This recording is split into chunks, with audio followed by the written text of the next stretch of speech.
Test around with that. You are my sunshine. That was a crazy short. I I knew it was darker than I normally would, but I couldn't help myself. Like it popped in my head when I accidentally killed one, and there was uh, a chocobo wing, and I was like, "Well, I know what I'm doing."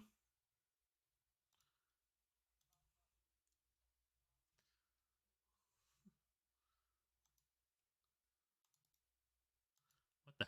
Damn, you ain't even waiting on me, are you?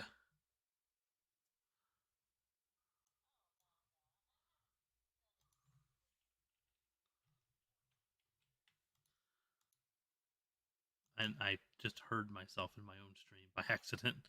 I didn't mean to click that button.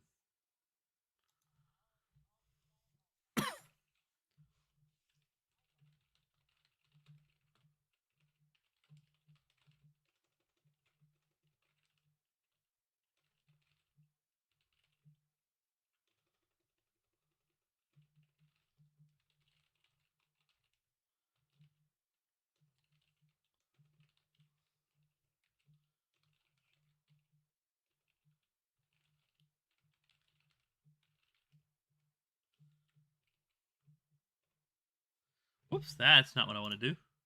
I want to copy this video URL. I about just gave him the wrong link to my studio.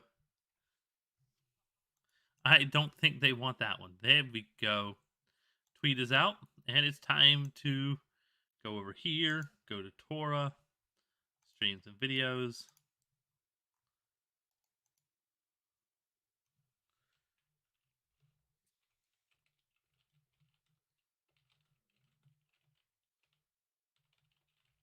Really?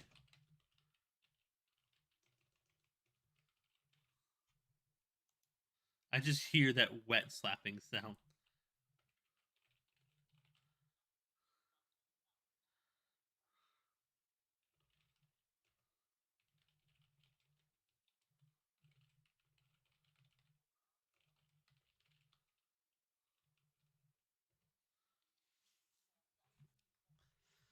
There we go. I have all that up and running, and let's fuck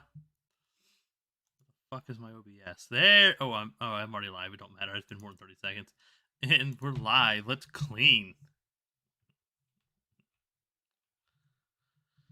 So, how's the lawn been going?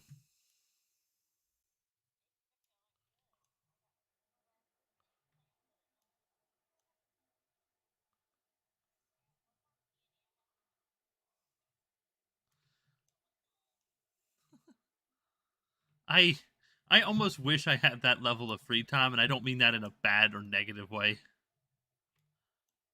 But when I've been working grocery for so long, I am like I have to admit I was envious of people who got to stay inside the entire time during lockdown.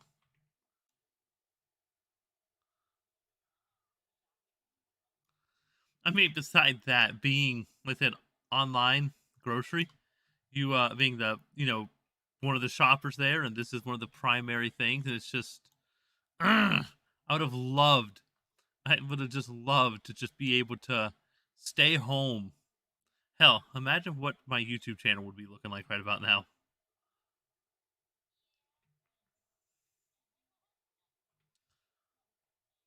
True.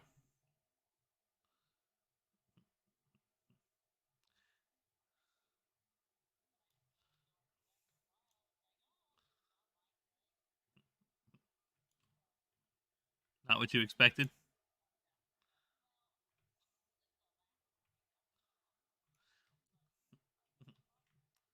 You see, that would have been my favorite part of it because, like I said, I went 8 years at one point with almost no physical human contact, and it was the happiest moment of my life.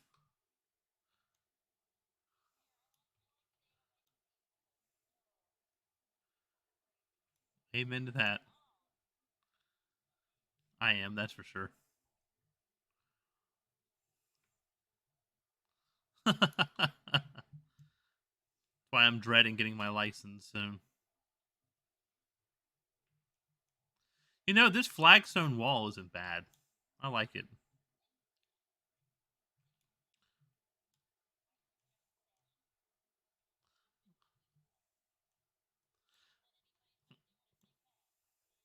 That's already told my mom. Whenever I get my own car, I'm getting a dash cam, and I am putting it in there. I thought these pink purple flowers were you for a moment out the corner of my eye. And she goes, "Why?" And I go, "Because I want that evidence that these motherfuckers are doing what they're doing, and it ain't me." Like, we were coming home a few days ago, and some dude just straight up, just he cut across the full lane of traffic. And after cutting across this full lane of traffic, he went into the opposing lane, swerved back, almost knocked someone off the road, and then proceeded to yell at them like as if they were the ones responsible. And I'm just like, and that's what a dash cam is for.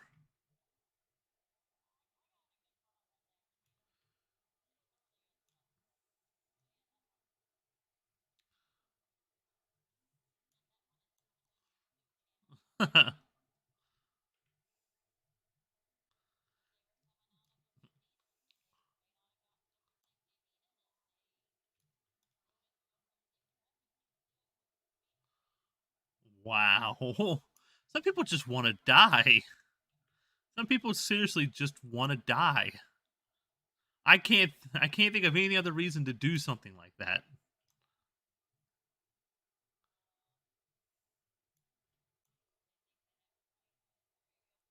They have a car.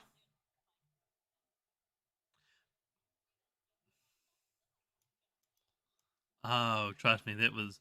I can't go into full details about it on YouTube because it was pretty gruesome. But during race week here, I will say there was the passing of a grandmother and her grandchild after the grandmother decided to turn in front of an 18-wheeler.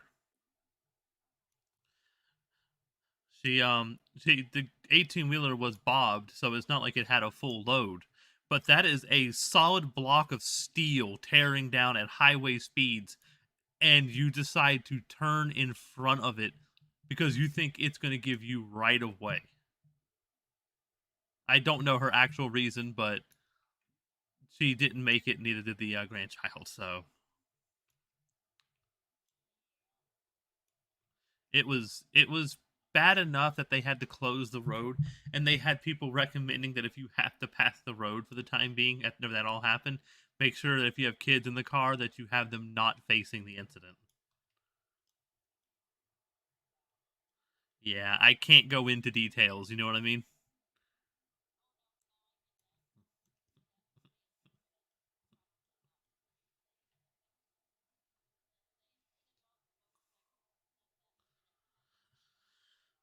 Ooh, I know he's missing head. Yep. Don't if you're doubtful, don't.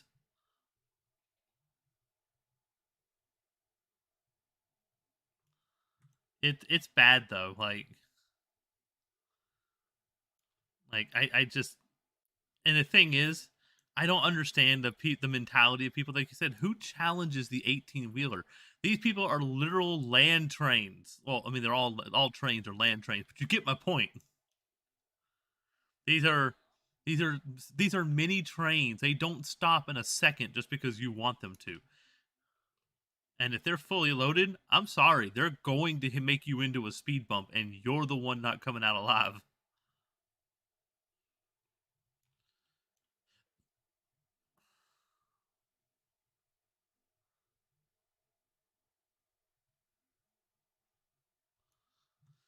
I mean, it's like my grandfather was he.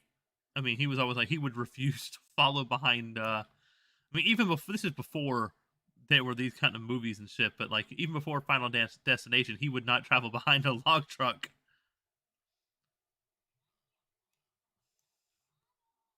What? Ah, I'm currently doing the entire outside wall.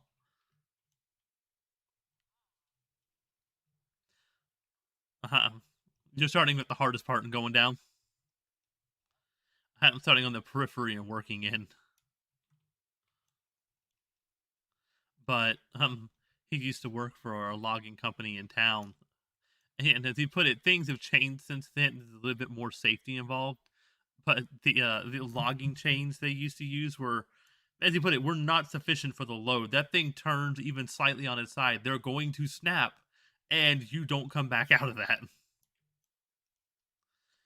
And even as new safety standards came in, he refused to follow behind them.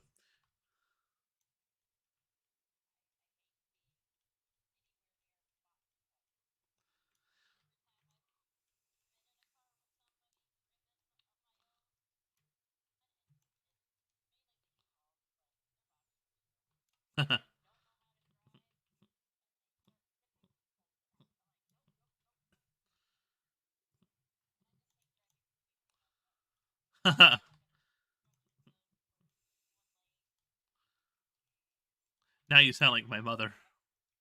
Now you sound like my mother. She doesn't want to be between them on a 3-lane highway, and she doesn't like to be beside them once she can't see the reflection of the driver in the mirror, and she refuses to be between two of them if she has a choice.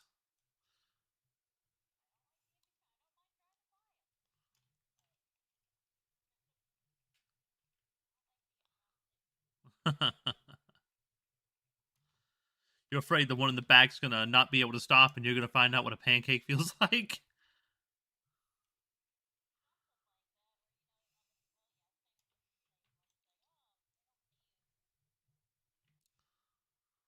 I've Yep.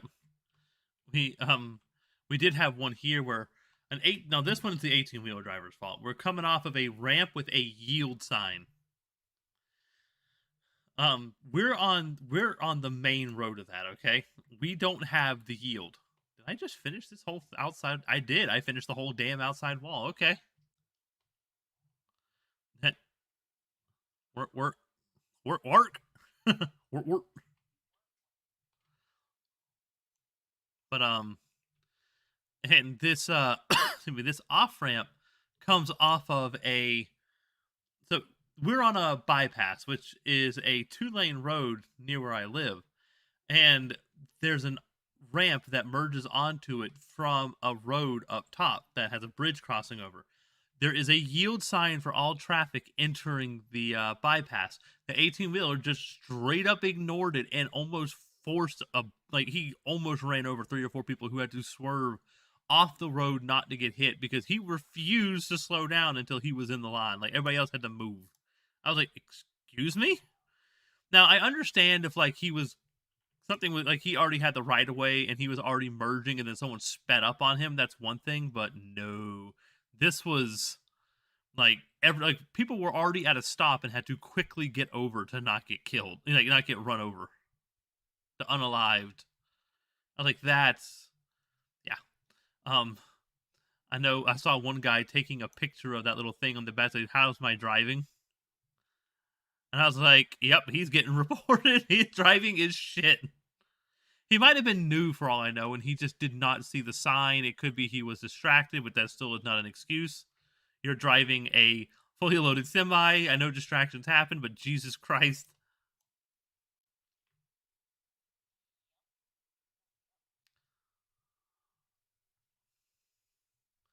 I'm trying to be understanding, but at the same time, it's like, mm-mm.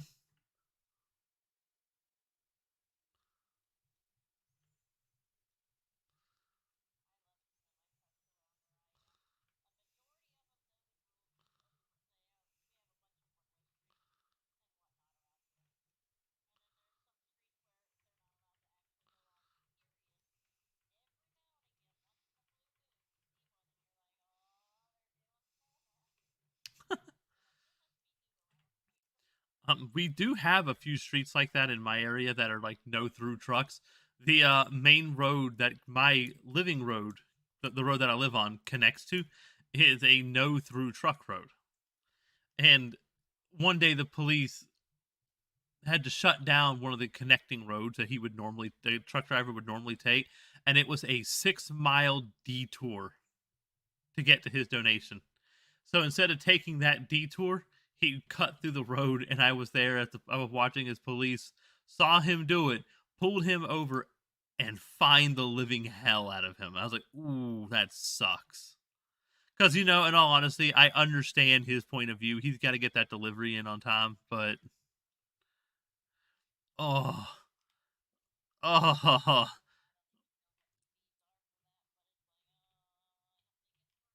One of my former neighbors was a truck driver for his whole life, where he passed. But he told me things like that. It can get expensive, especially if they're finding companies and not just the driver themselves. But what made it even worse, I think, and I don't know for sure how much it added up to, but um, the police called in the weights and measure department. So they had to go over. They went over all his paperwork and everything, the weight of his vehicle by axle, you name it. And I'm like, ooh, you bastards! That's going a little far. Like I felt like he got targeted. I felt really. I felt guilty. I mean, I didn't do anything wrong, so I shouldn't. But I felt a little guilty for the guy.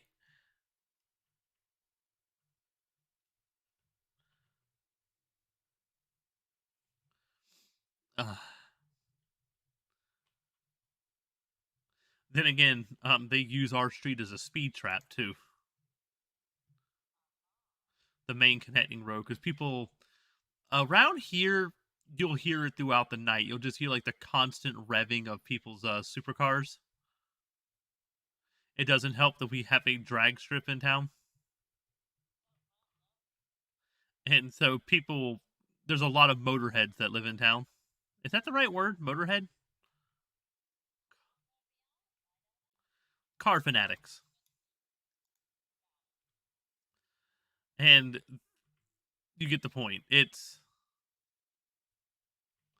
um but they like to tear down the main street that connects ours because it's about a quarter mile to half mile, just depending on it's not exactly flat road, but it's straight road. And they like to use it to drag, but the problem is you have to cut across that bypass I'm talking about. And it's busy even at night. And they sometimes set up speed traps along the road. It's like a bunch of cops just around the entire edge of the road, just watching and waiting in the shadows.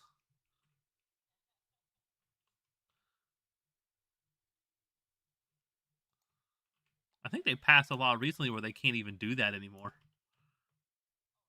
They have to have their light on or some definition of, showing that they as a cop are there.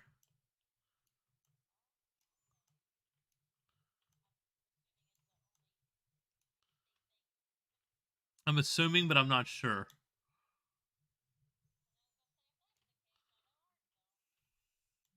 Like,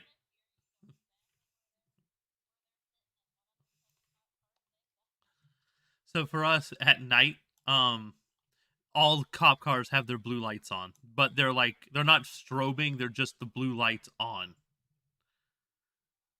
And at that starts as soon as the sun gets a bit lower. At no point are they allowed to enter any neighborhood without the blue lights on, even in the daytime. Like a private neighborhood setting, before they turn into it, whether it be because it's part of their patrol route or something else, they turn on the light. I don't know if it's I don't know if it's a law that passed here or if it's something else, but maybe it's just something they want to do. Maybe it's honoring the fact that there was a rather bad massacre less than 2 years ago when they tried to serve a warrant and a dude just straight up went nuts on them. It was bad. It was really bad. So it might be a sign of solidarity. I don't know, but since then is when you start seeing it. I A lot of people here believe it's just to make sure their presence is known and people don't get freaked out and jumpy. I'm not going to claim to know. I don't know.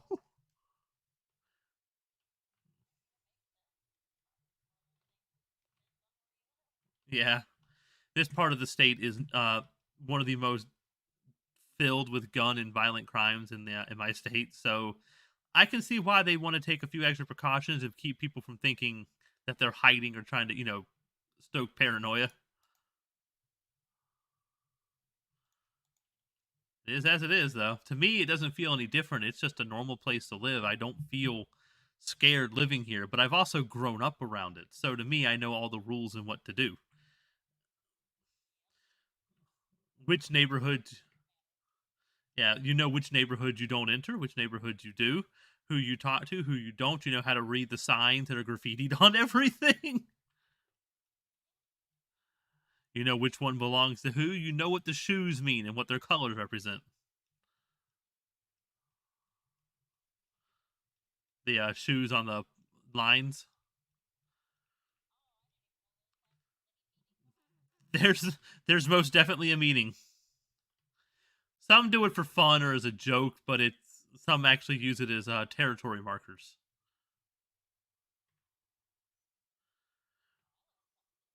I'm not sure if that's still a full blown thing that gets done, but when I was in school, it most definitely was, and so you had to learn that.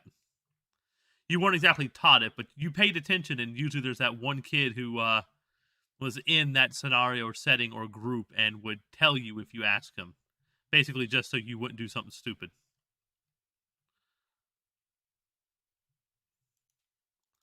Welcome to the Southeast, right? Welcome to anywhere in the U.S. Who am I kidding?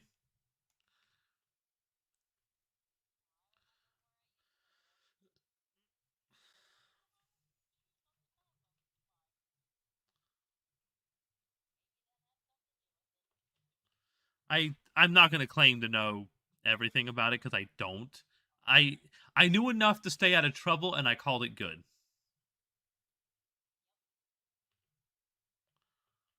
That was the end of my engagement.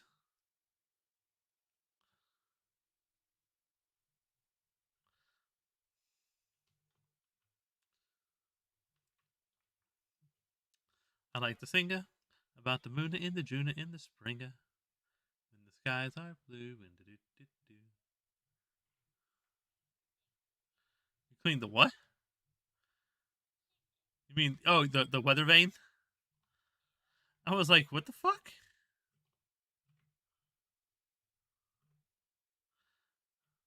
At all the steps? It is all the steps, but the door frame is not. Oh, there we go. Can I have the step, please? Thank you. Please, sir, can I have another? Or can I have some more? Or whatever the hell that thing goes.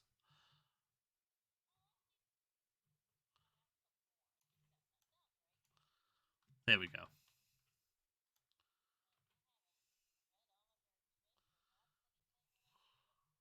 Oh, that's from Oliver Twist?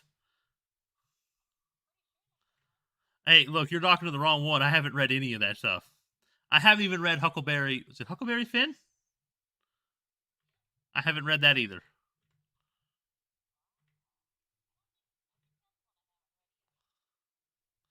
However, I have read A Tale of Two Cities. I I I just could not get into Charles Dickens. And I have an aunt who swore by him. She loved his stuff, and I'm just like, how? It's dry as hell.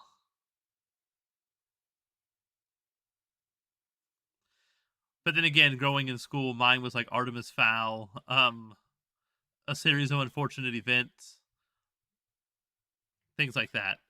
The series of unfortunate events was a really good one.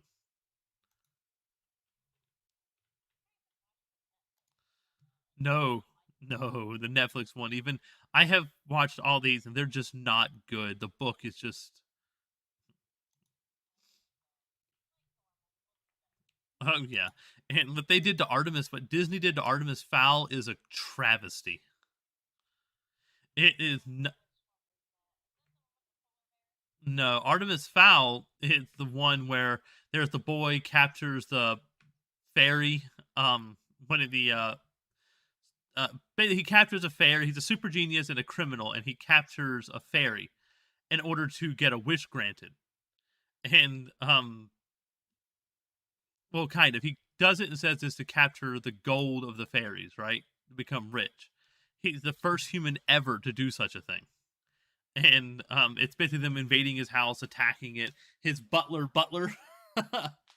um, and like everyone attacking. But then it turns out the entire reason why he did it all at the very end was because his mother had grown ill and was dying, and his father was missing as the head of their criminal family organization.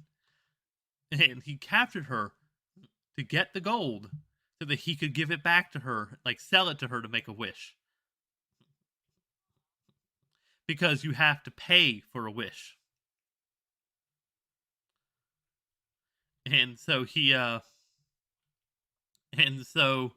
gave it all back.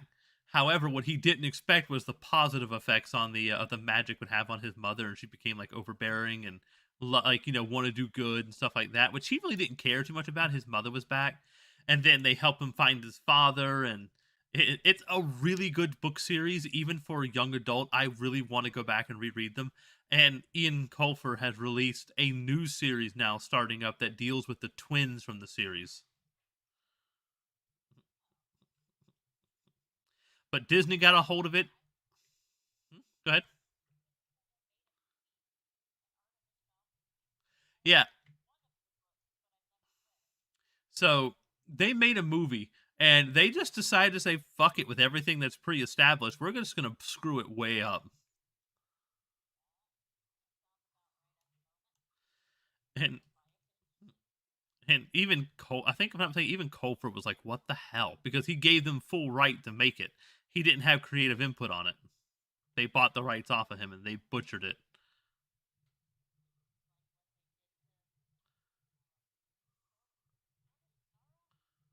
I have no idea.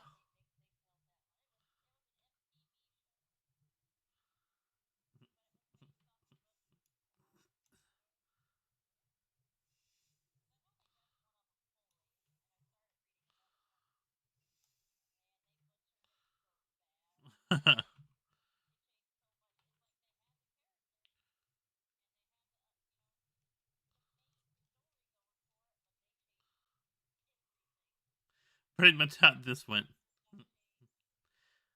Like my understanding is they even screwed up the battle that takes place in the book. There is a battle between the butler, who is a hulking man, who is and his family have been in service to the Artemis for the Chocobo will get revenge. Oh no! Oh, I just saw what you put. But his family has been butlers and servants and bodyguards to the Fowls for generations, and he is a huge hulking giant of a man. And in order to protect Artemis, in order to get in there to try and break in, they send in a troll who is unaffected by the laws of magic, or at least the entrance. So you have to be invited into the house of a human. If you enter without, as long as the human is conscious, you have to be invited. If they're unconscious, you immediately get sick and start puking out your guts and can't control your magic. Um, well, they send the troll in. In order to protect the house, the man dons an ancient pair of armor that is just too small for him, picks up a mace, and proceeds to beat the troll into submission. And they said it was such a sight to behold that even the commander, who thought he had seen everything, dropped his cigar in disbelief. It ended up being used as motivational and training material for future members of the fairy police. What the heck? Why did I just hear a squeaky little laugh?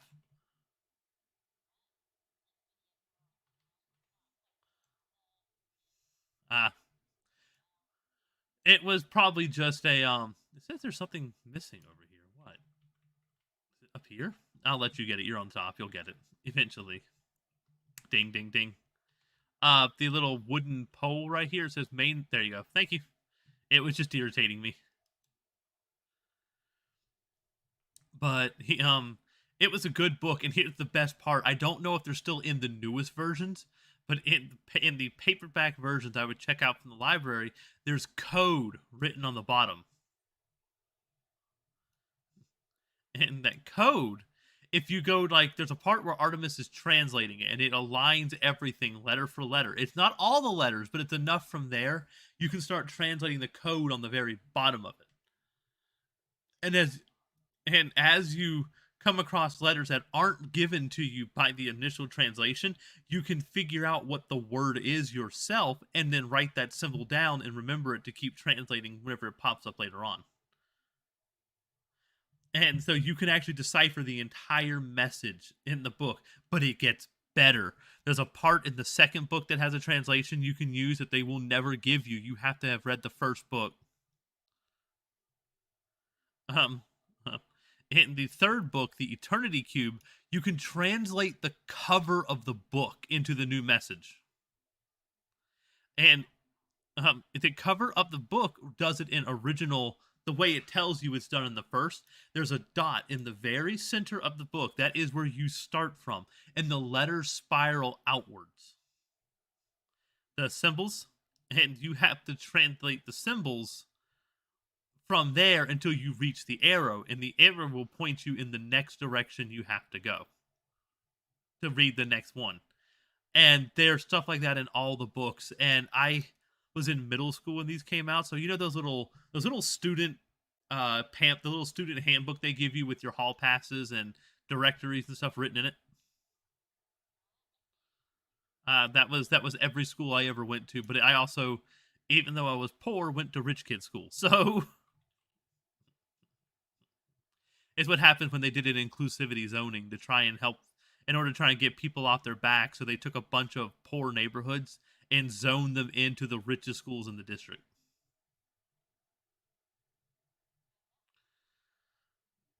Yeah, you got bullied a lot.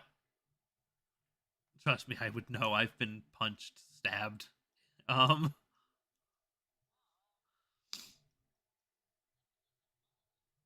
I've had my head slammed so hard into the wall I don't remember what happened an hour before. I remember being my head hitting the wall, and I don't remember what happened before then. I don't remember why it happened in the first place. I remember being in science class one moment, and the next moment I'm standing outside the science class with the principal and the nurse there taking pictures because I had a welt the size of a fist on the side of my head from where it slammed into the side of the wall from the student. Yeah. And I don't know why. I honestly cannot to this day tell you why, but it happened. But yeah, so in the end, we get these student books and they have like our hall passes are in them, and the teacher signs off, and whenever you're going through and a hall monitor sees you, you just simply show the book with the teacher's signature and you can keep going. But when a hall monitor sees it, they stamp it. And when you get back to class, you have to give it to the teacher and she stamps it if the hall monitor has not. And this basically makes it as a one use only so that you can't just keep sneaking around kind of thing. But in return, the school didn't limit you too much, and you had a lot more availability and ability to get in and out of classes. You weren't locked out of your class if you didn't make it on time. But my brother, whenever we got to the new school district, we moved in with my mom, was a much poorer one. You didn't make it to class in time. You got locked out of the class and had to go to the resource officer who escorted you to um, the study hall for the rest of your period there, and you were marked as not in class. Yeah, but it is also a much poorer area, and it's you know how that goes. It's ridiculous the difference in treatment. Like even educationally, because in this state your in your education, like the money they give your, what am I missing on this sidewall? Oh, up there. The money they give you for education is based on income tax. So if you're from a poorer school, you got less income tax to, not income tax, property tax. There was less money going to that school, and so that school stayed poor and its education stayed lacking. While the richer areas got more money and the education was significantly better. Hey, you got that ladder? I need it real quick.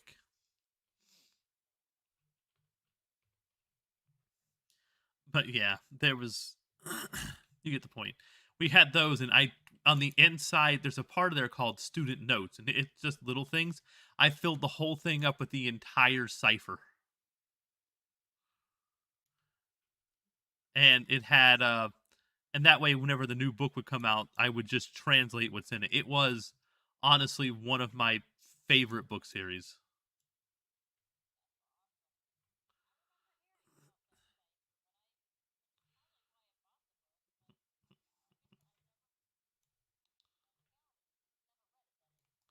Well, here's the thing: some people they went ahead and made type font, or you know what I mean, fonts for it, so that because it is a direct, just one-to-one English transfer. It's just you took the English alphabet, the characters, and replaced them with those characters, and then it's written in a spiral format instead of a yeah. But it's still one of my all-time favorites. It's what got me into doing those kind of things. I would start looking for books with hidden messages like that and work on translating. There was one whenever I learned it gets complicated. It's fun. But then there's series of unfortunate events. That was a good series too. I've read Junior Jedi Knights, um, Young Jedi Knights, uh, um, Flotsam, Jetsam. Yes, those are books too. The Transil Saga by Gary Paulson was actually pretty damn good too. He does a lot of those survival story books, like girl or boy versus the wild kind of thing. And he wrote one where a guy gets sucked through a like wormhole thing in the desert while he's on a camping trip, and he ends up in a jungle where he has to learn to live and survive. Ends up spending his whole life there, gets engaged, friends, but as you find out, it's the future of Earth.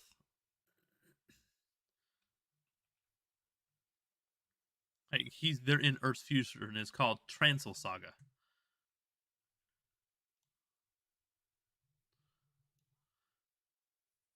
All right, so cellar door. Oh, these over here. I missed them. Really? I did. Okay.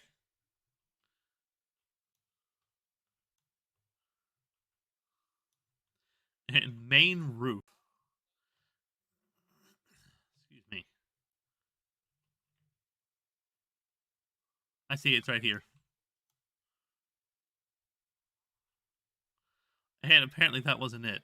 Oh, there's more up there. Okay. Hold on.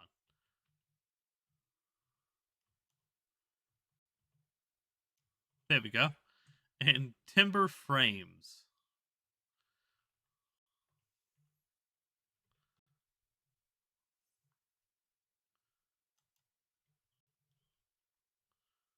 Oh, well, I wasn't responsible for that and I missed them. Sorry. Oh, there's another one over here I missed. Actually, no, you handled these. Haha! Your fault.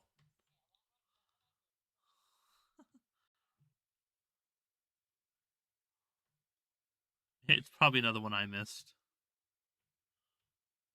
Maybe? Oh, there it is. Yeah, it's one I missed. Here we go. Look at it clean. Look at it go. Watch it get better and better it goes. I wish we could rotate the little video that comes with it. This is some. All right, so now it's either the fire station or the SUV.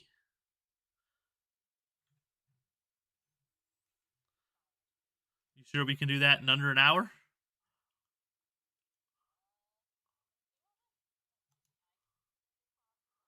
All right, we're going in. We're going to do the fire station.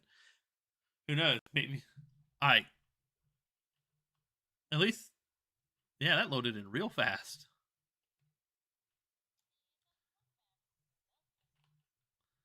And then you got to get on the roof, right? And nope, I'm just cleaning straight from the front and getting to it. Where are you going to send me? Where do I need to look? Oh, God. Okay, give me a second. I'm gonna clean this door real quick, the garage door, and then I'll check the back.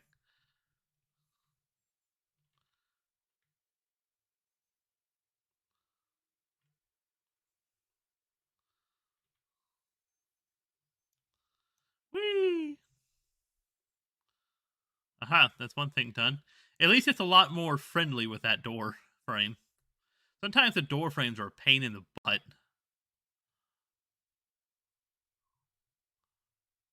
Okay, now you said go check the back. Oh no, we have a building to clean up there. You get cleaning on that. I'm going to start on the front of this thing and we'll meet up in the middle eventually.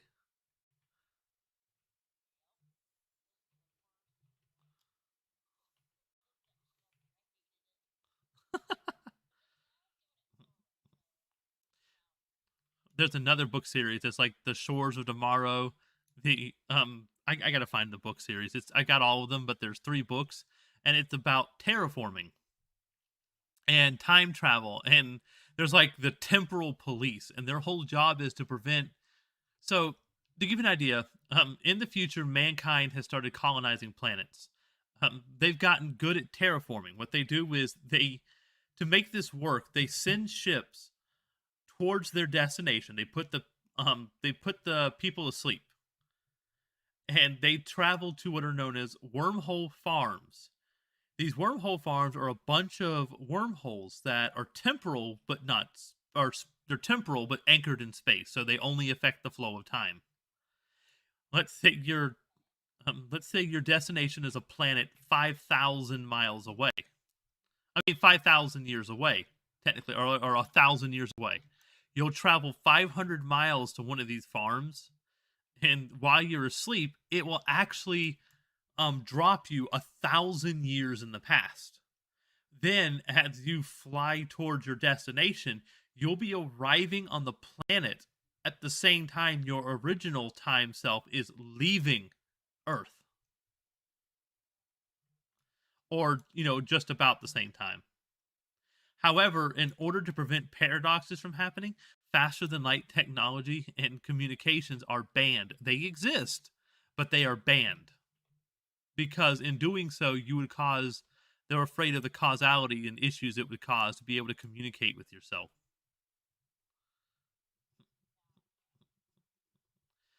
But humanity using this kind of technology has gotten really good at traveling as well as terraforming.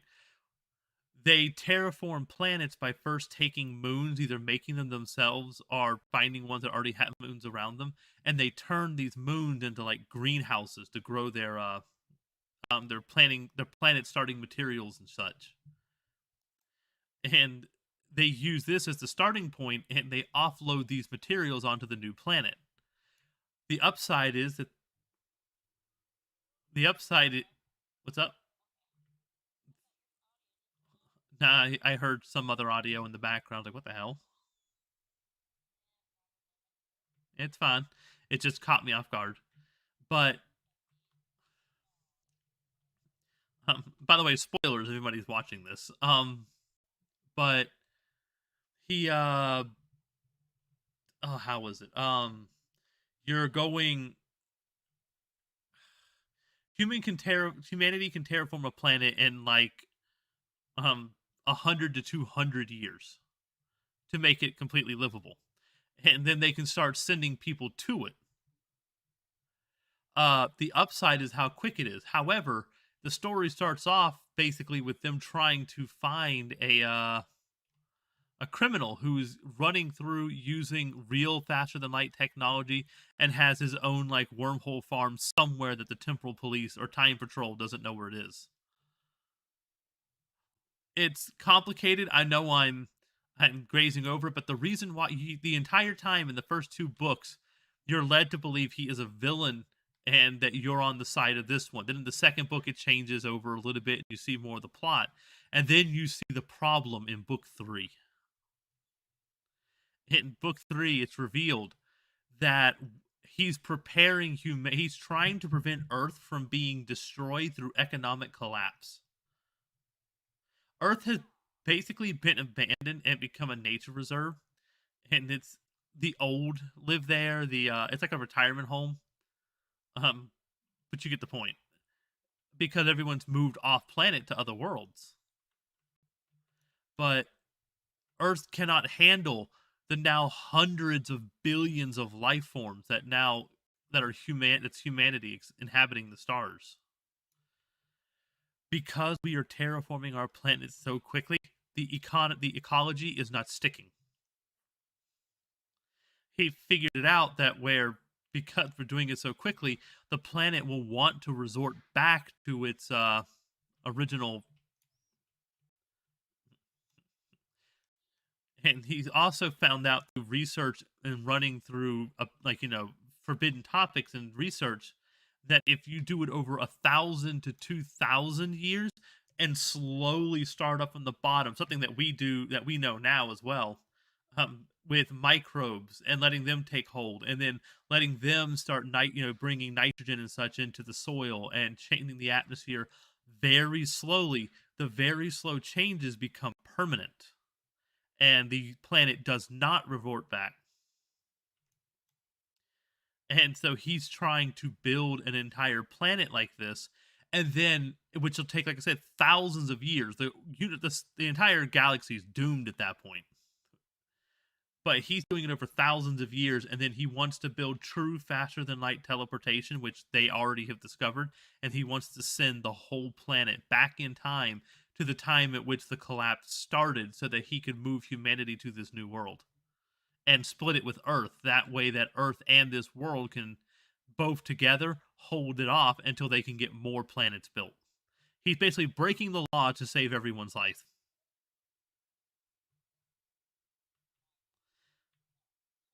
Like, it's a really interesting series, but it's a bit of a read, and you have to have a mind for time travel and faster than light technology because there is a lot of paradoxes that pop up and things you have to keep track of.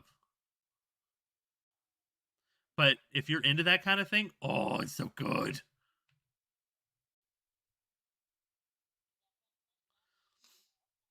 I love those kind of things. There's the book Titan. There's the Outlaw series, which is preceded by another series. I love this kind of thing. I'm a nerd, okay?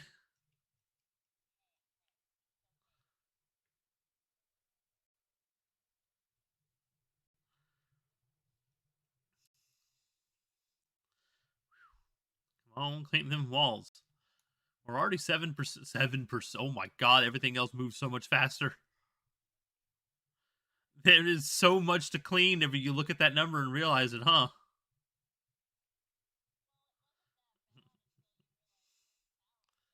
Which you're working on now. At least you're working on the tower in the back while I handle this station, right?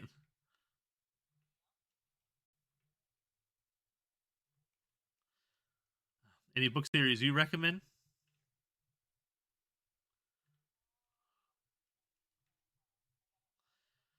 Because you strike me as a fantasy series person. Hero Song, Fire Arrow were good ones in that genre. East is good. I haven't read West. I think they're all written by. Sorry, go ahead.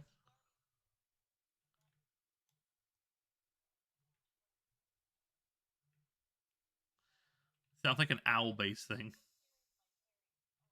Oh. Called it by like a whoo. One, two, whoo, three.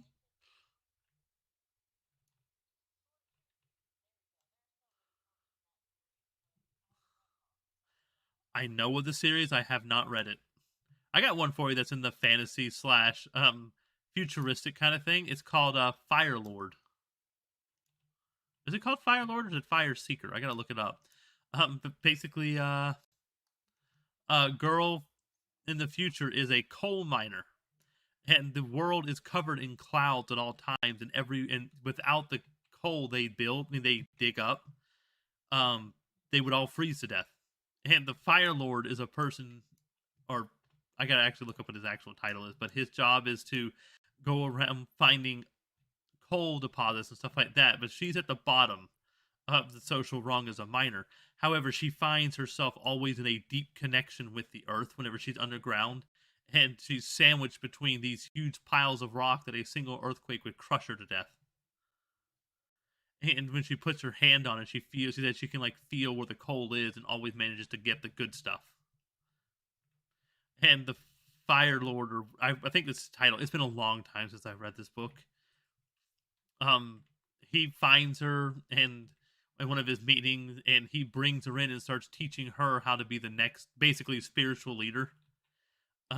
She finds out that the during her time, he doesn't really care for the social stature, but many of the people hate the fact that he has brought in a poor girl to be his replacement when he dies.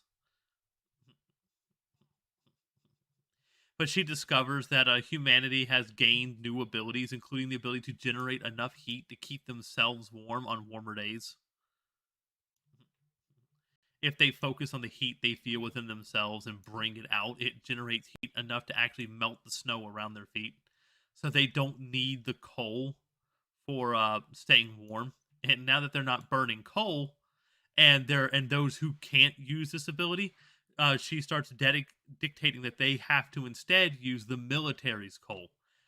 The military, in order to keep itself safe, uses no smoked coal. So basically, as it's there's no smoke rising from this pure coal.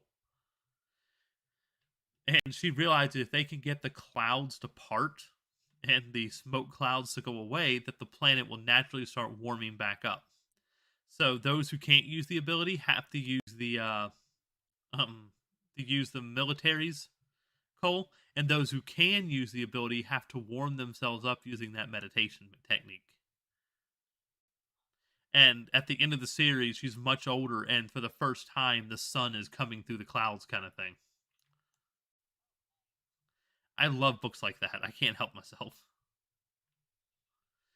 But yeah, Edith Pateau did Hero Song and Fire Arrow, and East and West. East is the one about a polar bear who kidnaps a girl, and he turns out to be a prince under a curse. Very similar to like Beauty and the Beast almost, but different. And then she wrote a sequel to it called West, but it got a lot of hate for some reason. I don't know why. I haven't read it.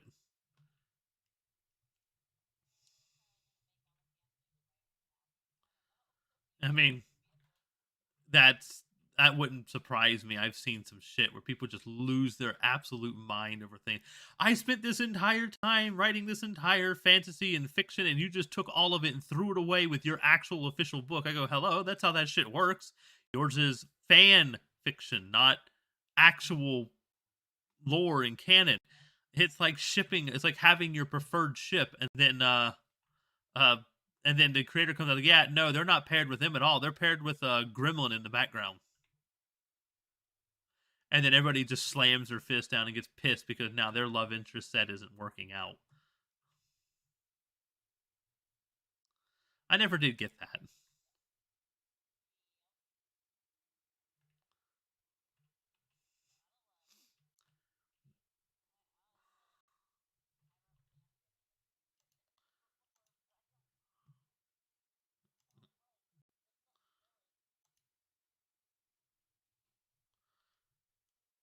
Hello.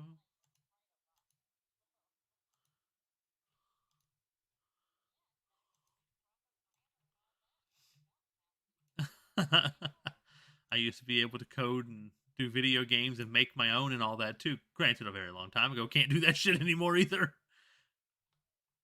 You don't use these skills; they go away. They do just disappear into the void.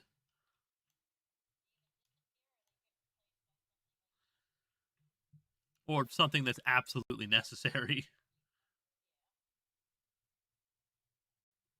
Like I have more knowledge on how to properly uh figure out the cost of running my department, how to dictate my how to figure out how many hours I'm going to get based off of order counts, item counts, how many hours I need to use, what events are coming up, how to properly bring in which staff member on which day to get the best amount of work out of this with the least amount of hours to keep profit up so our bonus checks are higher, but also how much of that bonus to our profit am I willing to lose to keep employee stress down. I can do all of that, but I can't remember how to even code in any form of PHP, HTML, or Java. It's all gone. I mean, I do too. Like the backslashes, the bodies, the um, the doing basic CSS. I can still do it, but I cannot do HTML5. That's for damn sure. I just stepped on the roof. I made a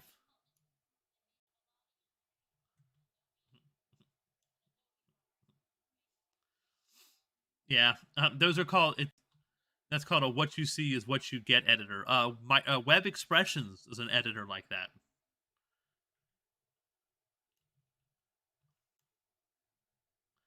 But it's been ages since I've done any kind of coding or um, I was starting to learn Python at some point, then I stopped with that. And I wonder sometimes if I had ever continued, where would we be right now? What would I be doing? Would I be working in a grocery store? Would I be a game developer like I wanted to be?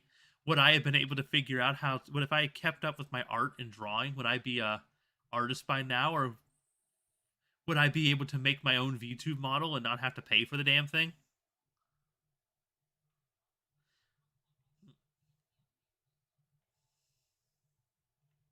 And here's the thing, I can understand that, but at the same time, you know, yeah. But here's the thing is though, art is one of those things where even if you're not necessarily talented at it, you can still become skilled at it. It's similar to music, and especially with rhythm and drums. There's always the this fallacy, this thought, um, that like you're either born with rhythm or you're not. Oh my god, this is a lyric in friggin' uh uh Clint Eastwood from Gorillaz. When the ghost pops out of Russell's hat, he goes, "Rhythm, you either have it or you don't. That's a fallacy." That's an actual lyric. I forgot about that. Anywho, but yeah, even if you don't have rhythm, you can still learn to follow rhythm. You can still learn to do the beats. You can still learn how to play the instrument and the drums. It just means you have to practice harder, do it more until it becomes second nature. And so art in the way like drawing art is very similar. I'm not artistically talented. I'm not good at drawing, but with enough practice I can still be decently good. And you see that there are quite a few people like this in the animation industry. They're usually used for fill-ins, like frame fill-ins and stuff like that. They are a needed part of the community. God, this building is a friggin' mess. But me personally, I'm trying to relearn how to draw, but finding time is so hard. I mean, you probably saw my Twitter post whenever I got lost. Just uh, I had a post where I was supposed to stream that night, and I started with very basic drawing techniques that my art teacher back in elementary school taught me, which is hatching shapes, drawing shapes within shapes, filling in, like drawing circles and then drawing a small, like fill the whole screen with bubbles, and then in between those bubbles draw smaller bubbles without any of them touching or overlapping, and then draw even more inside that is to help you get finer motor control. And she's like, just keep doing that every day. She goes, it might seem stupid, but every time you do that, you'll get better and better until you can do it without even thinking. Your circles will become smaller and finer. Your hatches will become straighter and straighter, and you don't have to think about it. Those hatches will teach you how to draw straight lines. She goes, take a cube, draw that cube. Inside that cube, draw another cube. And you keep doing that as close as you can get those lines until you can't fit any more cubes in there. In the beginning, they'll be widespread and far apart, and as you keep doing this, soon you can just stack so many cubes you get bored drawing them all. You okay there? Oh, you it went quiet, like super quiet. I didn't even hear the popping of a mic or anything. I was like, did she disconnect? Gotcha. But yeah, it's I was doing that, and it turned into a hour long thing, and I didn't stream.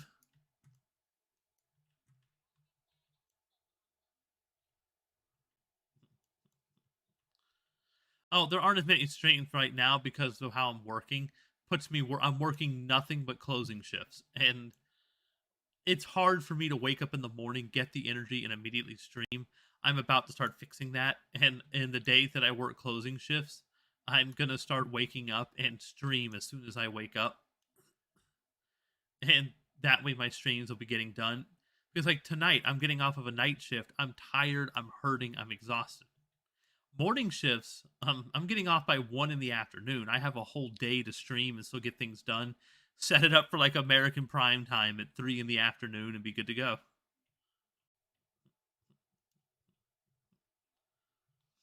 That sounds wrong. Hey, how's Tricks? Still love spraying your jet around? That sounds so messed up.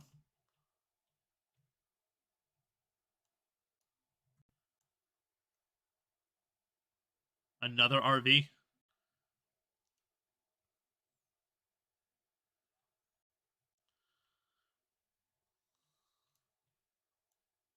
But yeah, I've been doing that and I want to get back into continuing those.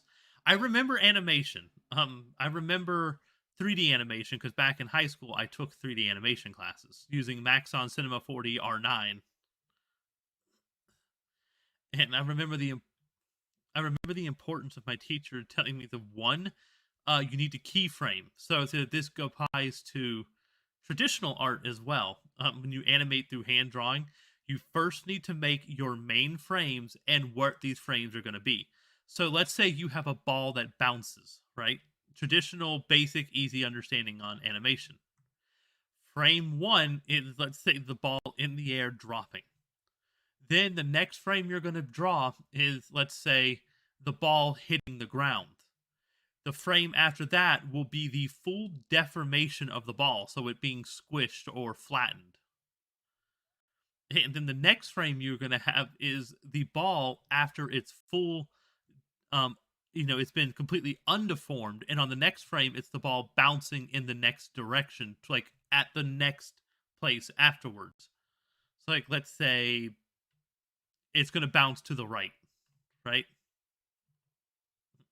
It would do that. So now you have your 4 to 5 keyframes.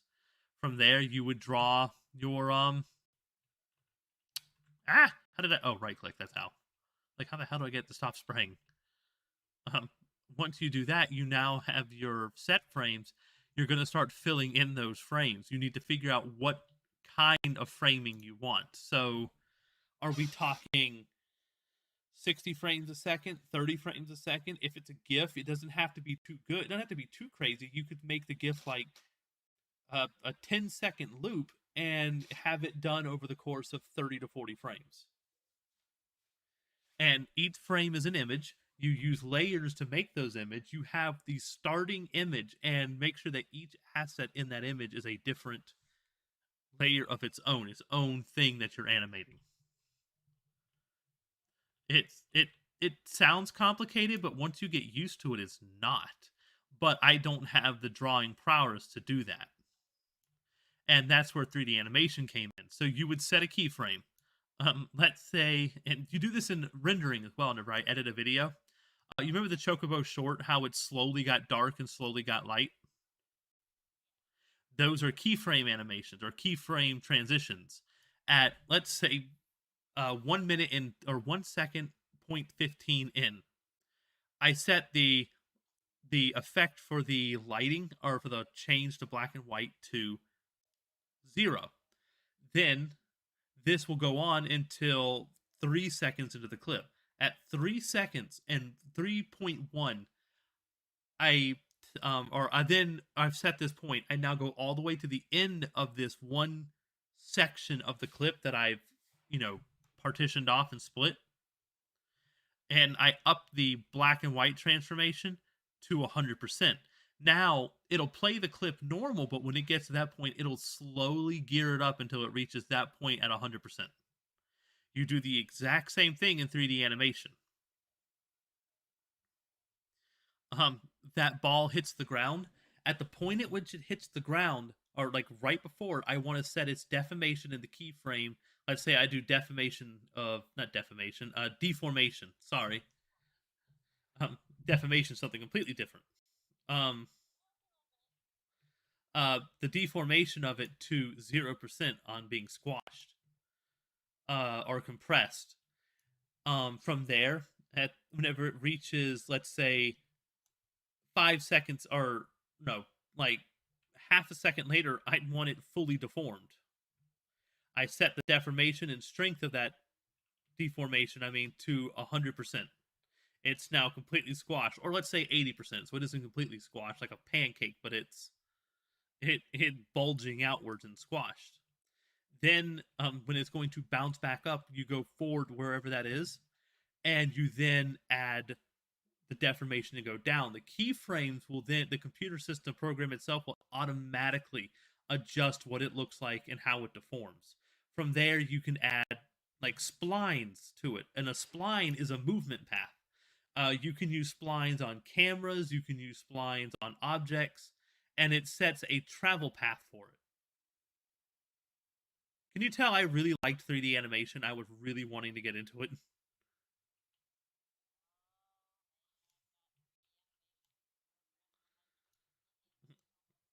They do. And the thing is, I want to use Blender, but it's a fucking nightmare. Like, Blender, it is. I need to see if there's a guide or a mod for it somewhere that'll change the way it looks and acts to be more like Maxon. Because my training was with Maxon Cinema 4D, and that feels natural to me. But Blender's does not. Like, I don't. Maybe I could find a guide for it or someone who'd be willing to teach, but then some people are like, why not? I think it's Maya is another one. I need to look at that one to see what it's like.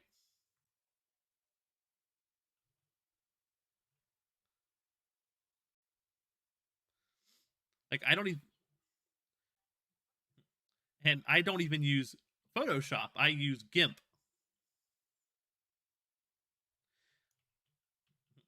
I use Paint too, but I use GIMP for the I don't know. It's basically a lot jankier version of Photoshop, but it's free and you can add a lot of things to it yourself. And if you know what you're doing, it can be almost as good.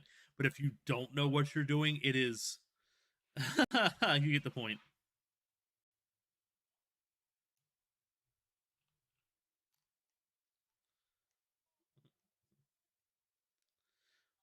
Oh, ZBrush. Oh,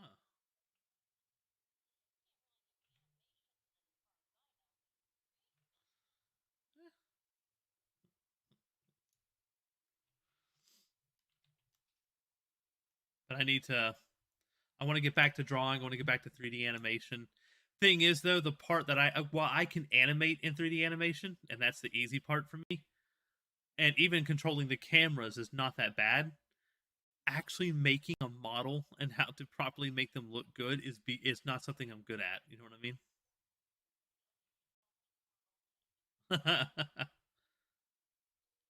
Like, I don't know.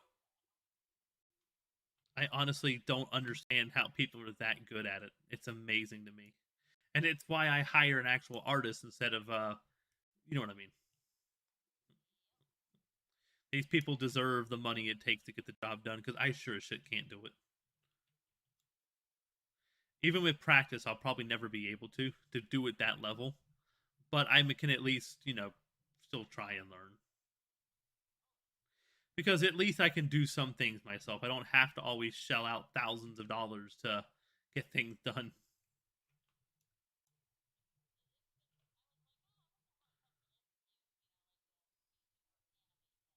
It is obscene, girl. It is crazy.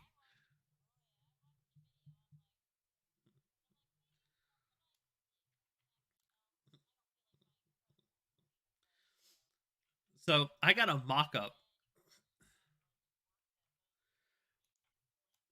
Yep. So there's a few things that work with live 2D cubism, and I downloaded a try. It's called a training model, and its whole point is to teach you how to do the. You can use it to. It's free and it's there to teach you how to do these things. And like one of them, the easiest one has like 1,000 layers, 1,000 to 2,000 layers. And then there's adding the effects, making sure the physics are in place. Some of them you have to split entire layers for for a single hair, so that one piece moves just slightly different when they move their head, so that it looks more realistic. And I'm like, oh my god, no wonder these things cost so much money to get made. And now I found out, when you get to the upper echelon of stuff, why it's actually cheaper to get a 3D model than a live 2D model. And this one I have to thank Iron Mouse for, one of the clips that popped up, thanks to Tor on that one. And she's talking about that. It's cheaper because a 3D model, you can literally just assign the clothes and pop them back off. But if you're gonna if you have enough money and you're gonna ask for a live 2D model, ask for a nude model, like a naked model. Because if you want to get a new outfit for the same model, you're going to have them edit the arms, edit this, edit that, change this, change the physics on that. While if you get a nude model made, if you want a new outfit, you literally just have to have them make and, properly set up the outfit. Then the physics on the eyes and the face and everything else stay the same. You just have to get the model physics, and it is far cheaper. And that's why when you get to top tier models, they are so damn expensive.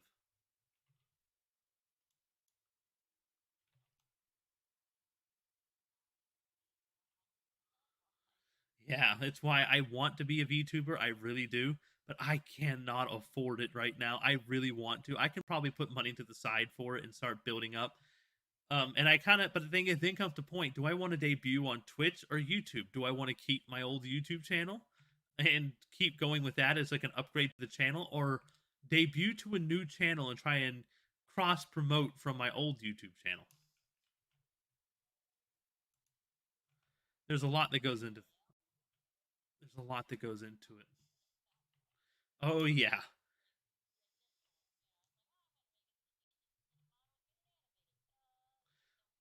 Yeah, get a model, get an animated, $500 please. Minimum for a good one.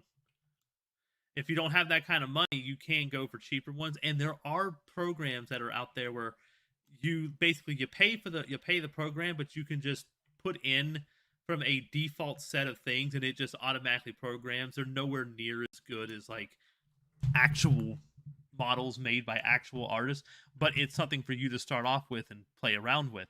Then comes the tracking technology. I wear glasses. Normal webcams that they have a yeah, the AI tracking, even in NVIDIA broadcasts, does not like glasses. People are like, "Oh, we'll get a ring light. That'll help." I already have a hard enough time with it seeing through my glasses. It's not gonna like a ring light. But then you have the iPhones, which basically don't give a fuck. They are just. I'm not an Apple product user, but I will give Apple credit where it's due. And the face tracking on those things is amazing. It's why if you ever look at a major VTuber agency, like a decent VTube agency, they give you an iPhone to use, a newer generation or current generation iPhone, and they give it to you to use for your models. Yeah, that's why people are like, hey, you want to do like me? I have a Nexigo, and it's not bad. It's not a bad camera. When I take my glasses off, even in my not quite best lighting setting in my room, it can properly track my face on one of the free models that come with VTuber Studio. But with my glasses on, I got an eye that freaks the living hell out at all times. It's my eye with a bad astigmatism, and the lens reflects the light at a weird angle. However, I have found, dicking around, I use a friend's IR security camera, and it can see right through the lens on my glasses, and using that, it was able to properly track my face and works better than the actual camera. I was like, why is an IR camera? It's supposed to be a certain color exposure and this and that. And it's tracking the lighting, and this is like, nope. IR camera, work good. I go, the fuck? Granted, it was a 1080p 60 FPS IR camera. It wasn't some cheaper one.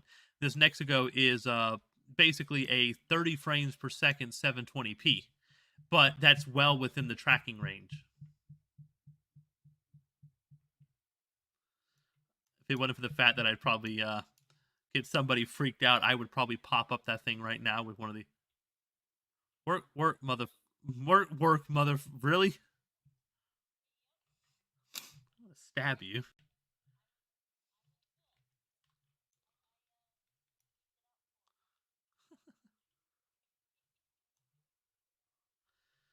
But yeah, it's not bad. I really want to learn into it. But first things first. So let's say you have debut prep. One, you can debut. You don't even have to debut. You can just take the model, slap it on your channel, and go and hope you draw people in. But let's say you want to do debut prep. One, there's the lore. Like, you don't have to have it. It's not necessary, but many times it helps that there's lore, something for them to kind of go with, since you are basically using an anime character.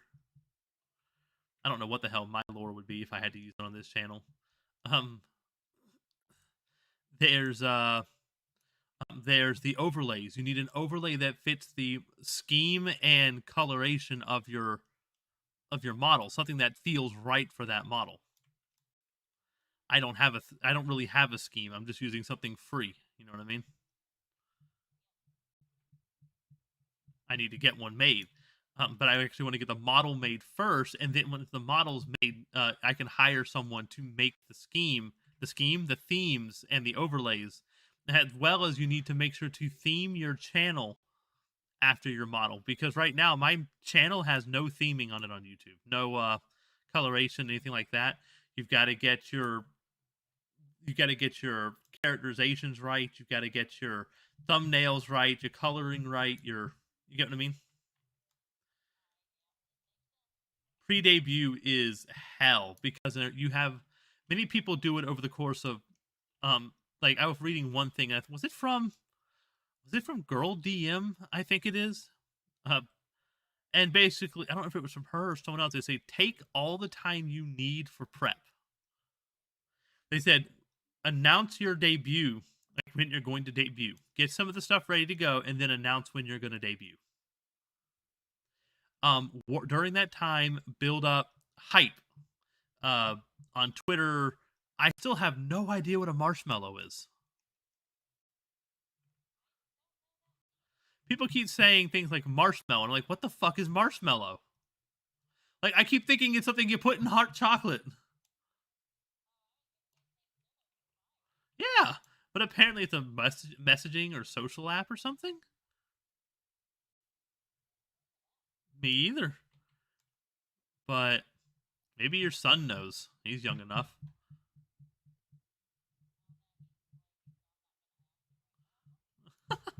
He's annoying or ignoring.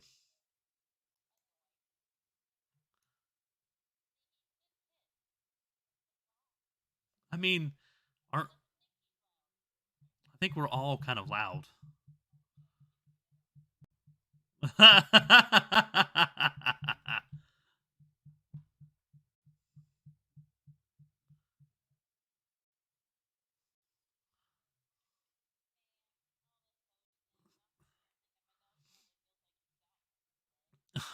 It rained on him. Well, that was generous.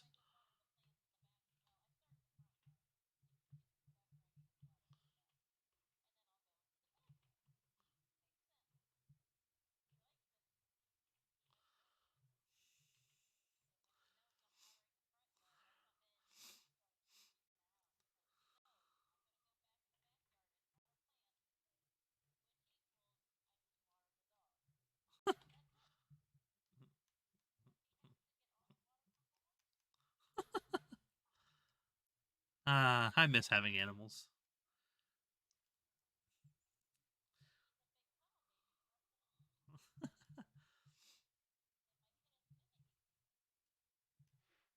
Pop them. Just like if you're gonna mimic me, you're gonna mimic my hand cut the back of your face. Actually, please don't do that.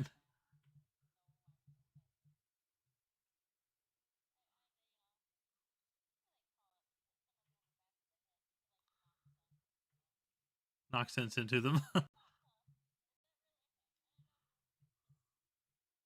It probably is.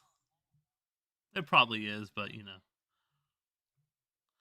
But no, so watching that, it like they say, take your time, get it out to the social medias you can handle if you're doing a if you're doing indie. Uh, so if you can only handle one social media like Twitter and you know your YouTube account, so be it. Um, they said choose the platform you want to debut on. Each one is different from reaching crowds. YouTube is great for reaching VOD, so pre-recorded things, edited video, things like that. But Twitch is better for live streaming, though. I don't know about that right now. They're going through one hell of a challenge themselves. Yeah. Oh yeah, they were. Woo! They made some mistakes there.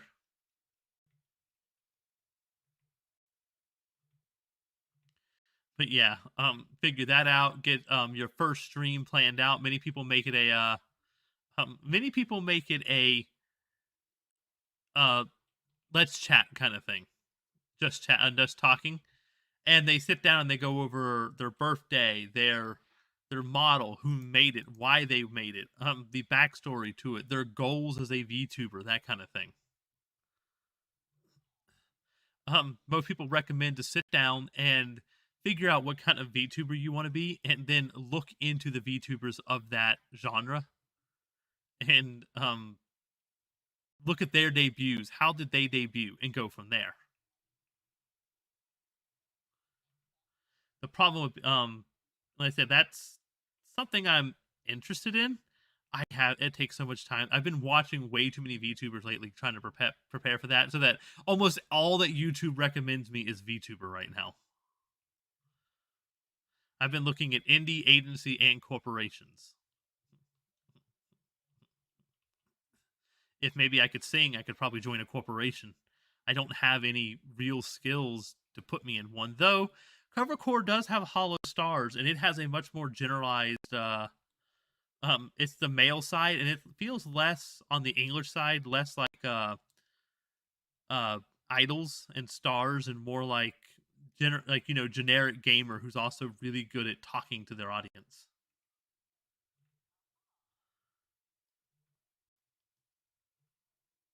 I could always try, right? I mean, the only problem is you need to come up with a character. If you have a lore sheet ready, get the lore sheet attached to a description, and then record a 5-minute video in character. And I'm like, what does that mean in character? Because most people, well, a lot of people say don't role play, don't role play your character in. Um, but I'm like, okay, so then what does it mean to be in character?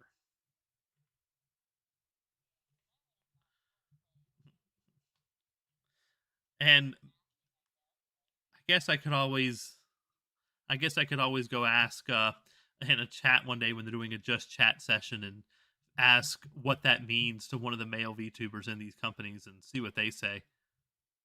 Because I do know I watched a video from Hollow Tempest, and people were, I mean, Hollow Live Tempest, and people were asking them questions, and Altair was like, just go for it. He goes, one, do not put what you can't do, only put what you can. He goes, if a agency sees you put what you can't do, well, here's a strike against you. These are things you can't do, and we're not really looking for someone who, you know what I mean? But if you're looking in a negative light, but if you're saying what you can do, oh hey, these are talents he already has.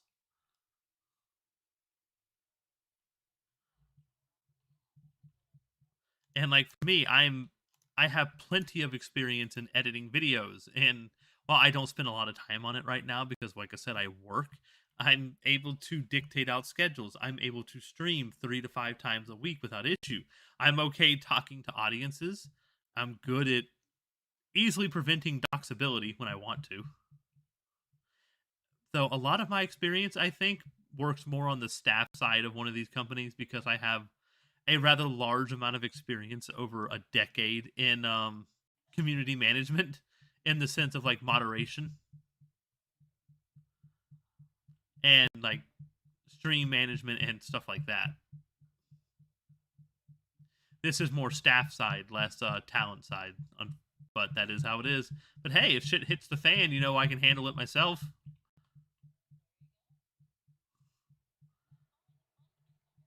Oh yeah, because there's not always going to be your mods available. There's not always going to be a staff member who's available to help you. Because congratulations, many of these bigger VTuber companies are in Japan, and I'm in the U.S. East Coast.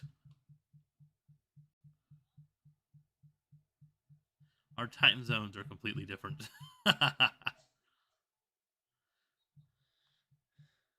But yeah, I'm looking at that. I kind of want to do it. I kind of want to apply, but part of it is having to build up the courage to do it.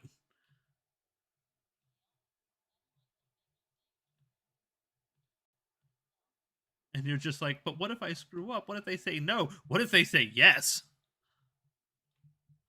That might end up being like, oh, but they said yes. That's great. I was like, yeah, but understand when they say yes, it gets even harder.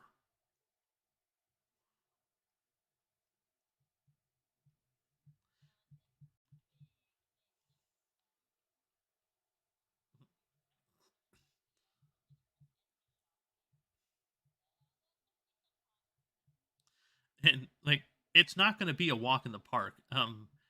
I said I have experience with bigger YouTubers and talking to them, and when you reach the point to where you're working on professional level stuff, it gets drastically harder.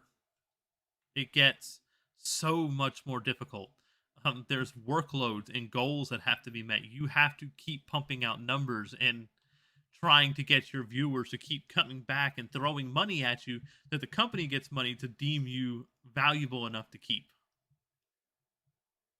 Because in the end, no matter how good the agency, no matter how good the company, in the end, they are just that. They are a business. They are a company. They have to make money too. And if you aren't going to make them money, why keep you? Some treat you better, some will treat you worse. Don't get me wrong.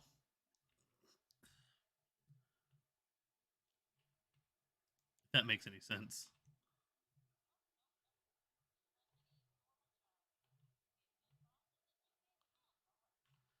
But like they can treat you like a good person. They can help you. They can help you grow, or they can throw you to the wolves and say, "Figure the fuck out on your own." I have seen I don't know if I should say that out loud, but I have seen things. Okay, um, and these things are everything from NDA contracts to um profit splits with their talents. And there are some agencies out there that are just downright like just oh my god, I am so sorry you signed a contract with these people. I mean, and not naming some, but like there are some agencies that will give you 0%, or some groups that will give you 0% uh, off of any sales from your merchandise. But in return, they give you your model and the right to use it however you see fit, as well as all chat and ad revenue from that model is yours. However, when this happens, it usually means they plan to make far more off of. Oh my god! Sorry, fell off the roof. They plan to make far more off your um off the sales of yeah than you're probably gonna make off of your ad. And then even then, there's taxes to worry about. In almost all of these scenarios, you're not an employee of this company. You're a contractor, which means that like you're paying between federal and state anywhere from 40 to 47 to 48% of your income that you earn off of this goes straight into taxes. And it was something I remember seeing that Maury Calliope, who's once again a cover core person, as you put it, she's losing about 90% of what she makes direct taxes. She's an American citizen from Texas, but she spends half the year in Japan. I mean, but you get the point. She spends some time in Japan and some time in America. She spends enough time in Japan living in both places that she has to pay Japanese taxes. But because she's an American citizen in America, you must still pay your taxes, even if you earn all your money that year outside of this country.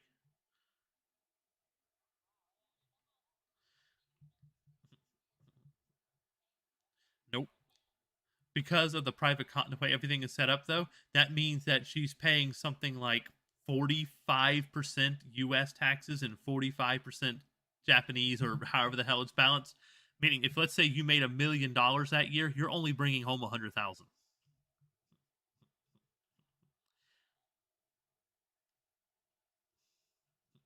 And and it's why many times Japanese VTubers actually have it easier in some regards, because they're in Japan, they're only paying the Japanese taxes. Now, don't get me wrong, both the US and Japan have similar tax status whenever it comes to this. And if you're just declaring in those one countries, that singular country, you're still paying like 40 to 45%. There are ways to mitigate some of this loss, including using an accountant to properly declare things, itemize it. You can declare new models and equipment under business expenses. Many times, a company itself will pay for your ticket to go to their office if you need to. If they, like, let's say, oh, hey, look, I'm summoning you to so and so. Once you're an actual contractor with them, many times they'll pay for you to go. But until then, you have to cover your own costs. It's actually written. It's written on the applicant form for HoloLive and HoloStars that if you get called in to do a interview, you have to pay for all the costs accrued yourself. But once you're in, that's a different story. Depending. I, on the other hand, could not afford to even take the trip to go to the interview. It'd have to be online.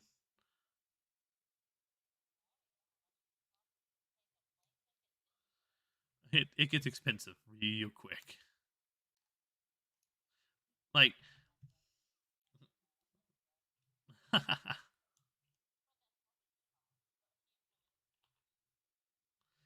yeah, there's the taxes. There's that. There's some companies where they take more than 50% of your ad and chat revenue and only give you like 2% of your merchandising revenue, but they give you a far better pool on like voice packs, which almost all of it goes completely to you. Voice packs being like you saying different phrases and stuff, and people can put it on their phones and or use it as ringtones, and those are voice packs. Hi, you're moving over here? Oh no, you're going back up there. Okay.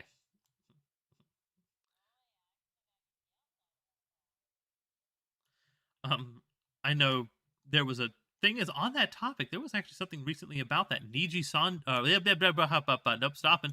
A certain colorful uh company. Um, it was released that they only split revenue with like their merchandising revenue with their talents at like one between 0.5% and 2%. That is ridiculously bad. And then uh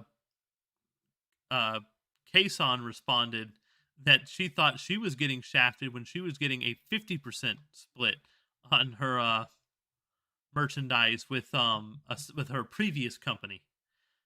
And it turns out that no, I guess I was really friggin' lucky. And 50% is actually a norm, even with other YouTubers I've worked with. Merchandising is usually done on a 50 split. Manufacturer takes its good, and then your agent takes their cut of the takes about a half cut, and you get the other half cut. I've Now this isn't the case for everything. I think things are different in things like V Shoujo. I'm not sure. They don't disclose their contracts for a very good reason. Though let's be honest, sometimes I kind of wish they did. I don't like the whole cloak and dagger hide how much they earn thing, but at the same time, it's also for a safety standpoint. I understand why they do.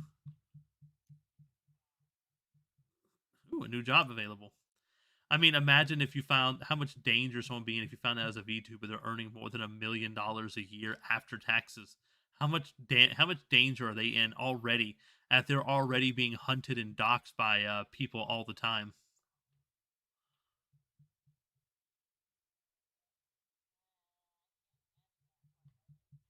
It's bad. It's really bad.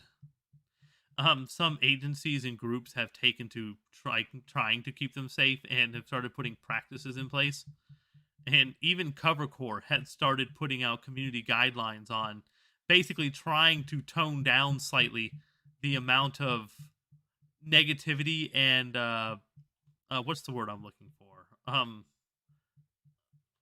Those relationships where it's like a one-sided relationship where the partner doesn't even know they're in the relationship. That's what it is. Thank you. They're trying to help tone down somewhat on that because it's gotten to the point where like it's hard to explain. Covercore in and of itself, I think, is a great company now, and they had growing pains because they grew so fast thanks to the pandemic. But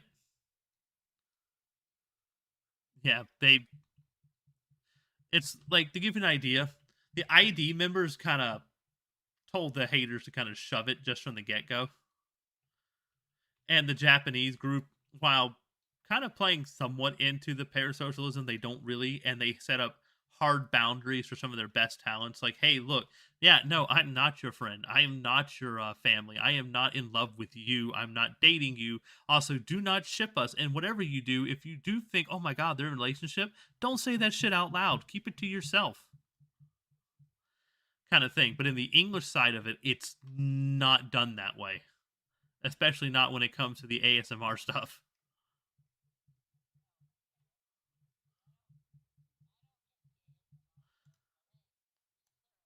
Yeah, I don't get it, but it's formed tribalism. Like it got really really bad whenever they announced Hollow Stars, the male version.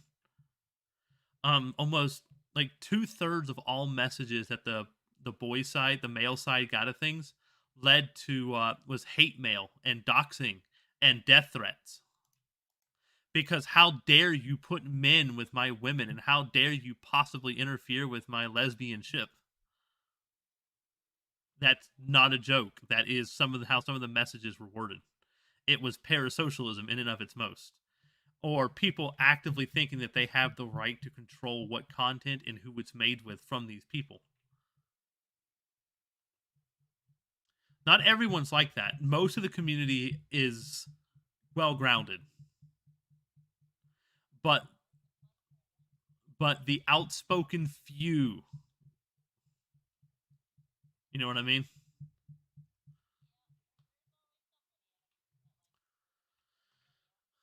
And they've started working on that. I think there was a recent. I think I talked about this already. I might not have, but one of their talents, Sarah's Fauna. I haven't watched. I've watched some of their stuff, but not enough of it to keep up with all of it. You get what I mean? But she made a statement where, hey, yeah, let's just if we're gonna be real, it was a troll posting something in her super chat, and she answered it in one of the best ways I could think that would have made any normal non VTuber YouTuber of any size proud. And she basically said, "Yeah, let's be real. I'm not your friend, and I could never be your friend. But this is an understanding where I'm here to entertain you, to deliver content that you enjoy, and if you enjoy it, you are to support me."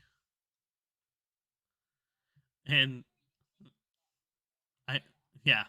And basically, the outcry that happened of it is people was like, "How dare she say that? How dare she ruin my escapism? She is here to sell products and shill to the point where we feel like she's our waifu kind of thing. Why would she break character? That you should just stay quiet and keep playing this role, things like that." Yeah, and of course, every community has them like that, and there is a disproportionately larger amount of those in the female VTubing community, but it doesn't help because I don't know how to say this without sounding. I don't know how to take this or say this without sounding bad. But sometimes I think that both the agencies and the talents bring it upon themselves. I'm not excusing in any shape or form the actions of the parasocials, the antis, the unicorns, things like that, who see these women doing their jobs and trying to live a life out. They're trying to do a job. They're trying to make money. They're trying to entertain, but they're also trying to hook their community to keep them coming back. That's how YouTube works. That's how any streaming works.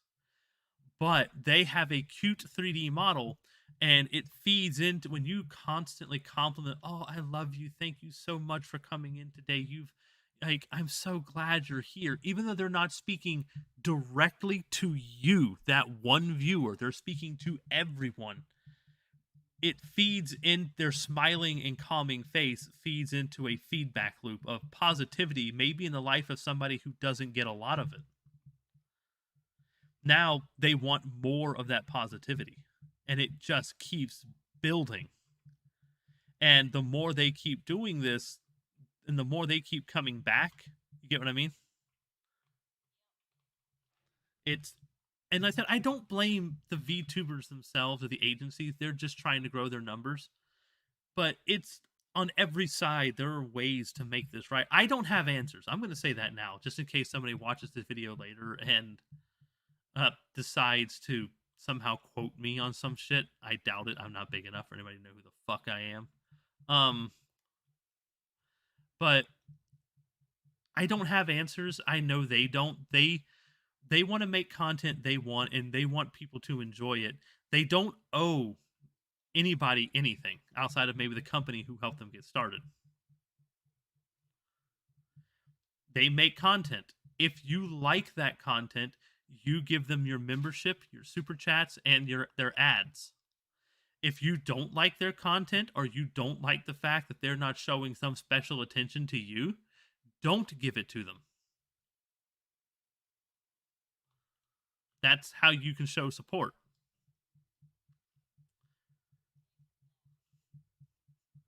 But of course, that's not how it gets done, and it's.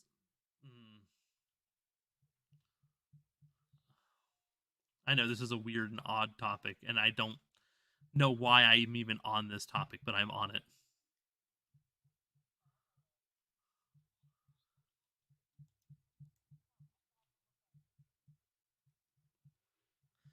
I just I like the fact that she set a boundary and like, yeah, look, no, I'm an entertainer and you're here to be entertained. I am, and the thing is, people like I remember seeing a clip once, and it was for I think it was Kiara of Hollow. Is it Myth? I think it's Hollow Myth, which is once again part of Covercore.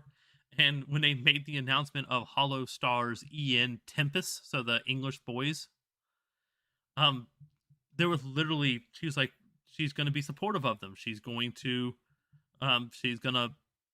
maybe one day collab with them, that kind of thing. And she wants the group community to support them too. And someone in her chat basically said, I'm just going to pretend they don't exist because I don't want to do anything with them. And she goes, no, that's not what you need to be doing. And you could have kept that comment to yourself. It's not needed. I don't I don't watch a lot of her content. A lot of it hasn't come up for me under recommendations, her or Amelia Watson. So I don't know their deals. I don't know how the community, but if you go by what you see in subreddits and stuff, their community seems to be somewhat more toxic. I don't know, and I don't know why. Like they have a lot of supporters and people who are there for them, but I also see a lot of toxicity in their communities, and I don't know why.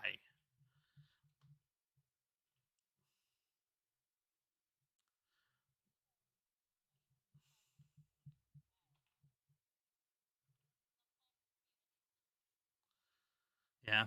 I mean, you gotta remember, IGP completely redid his Discord community because it's just how toxic and offside it got. And then he deleted the whole thing again as a April Fool's joke, and then never brought it back.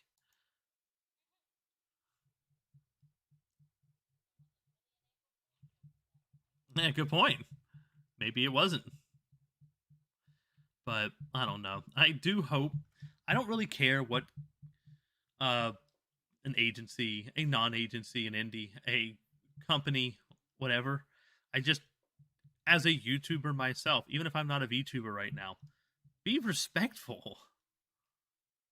Understand that it's literally, hey, we are entertainers. We are here to have fun and entertain you. We're not here to sell our souls to you, and we're not here just to shill product for you. Yes, that's basically what we're doing by making it, but you're supporting us retroactively, not proactively. Some are proactive. You're not donating money so that you can control what content we make. You're donating money because you like the content we've already made and it supports us in making more like it or allowing us to branch out into new areas. If that if that makes any sense.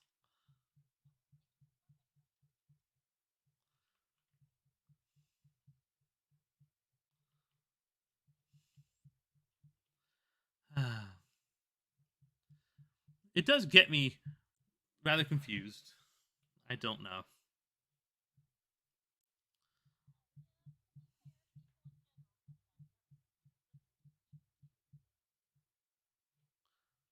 Do I have to use a high pressure or can I use the low pressure on this?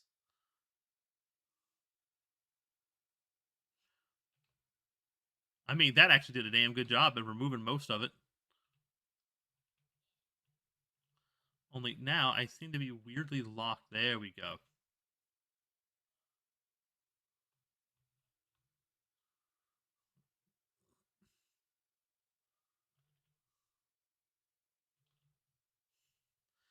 Oh no, I had like 2, 3 people watching at one point and started talking about VTuber stuff and gone.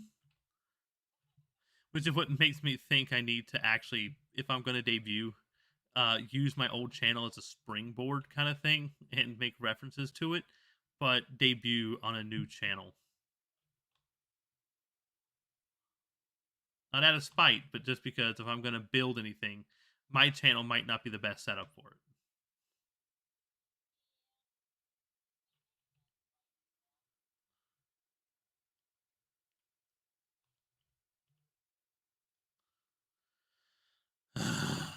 Then there's the art part, getting the art right, the character creation.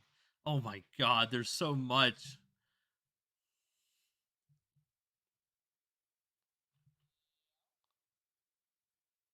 On a side note, what time is it? It is 11:30. And we were supposed to be done by 11:30.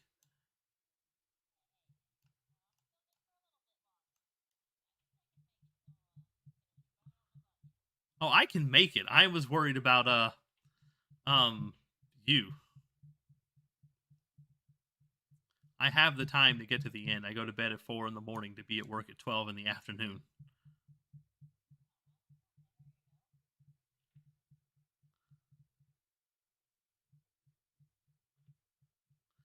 God, I wish there was just like some ultra wide spray I could use on this roof.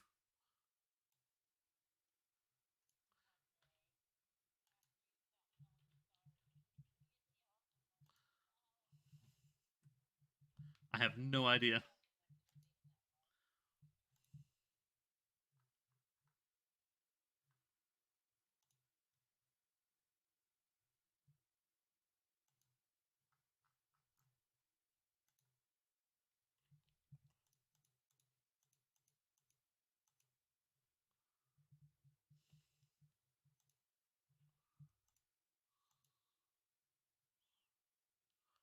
What is this? This is a multi-purpose roof.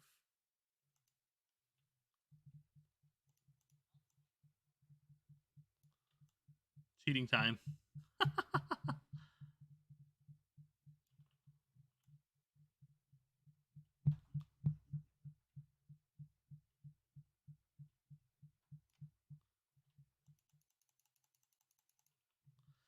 Just just like splattering the roof with cleaning liquid.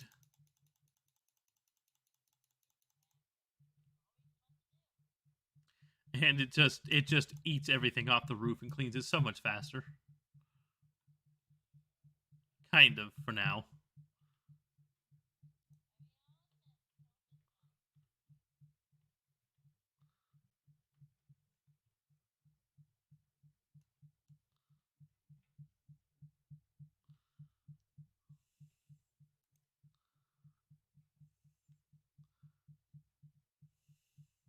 I wish the garage roof was in sections.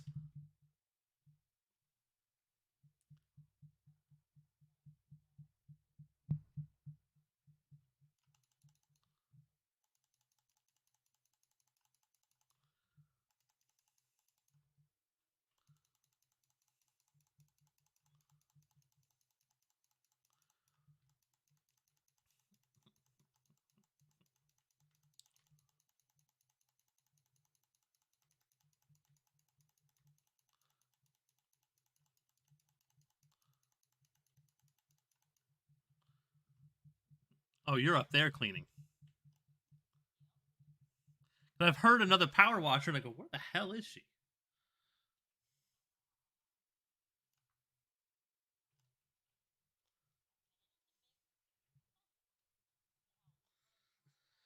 And I still haven't finished the station. You know what I mean?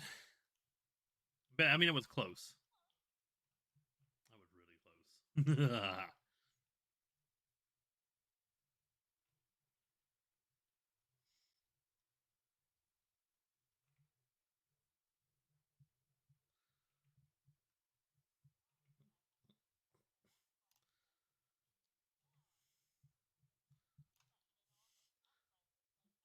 I did most of it, but there's a few things I probably missed. Sorry.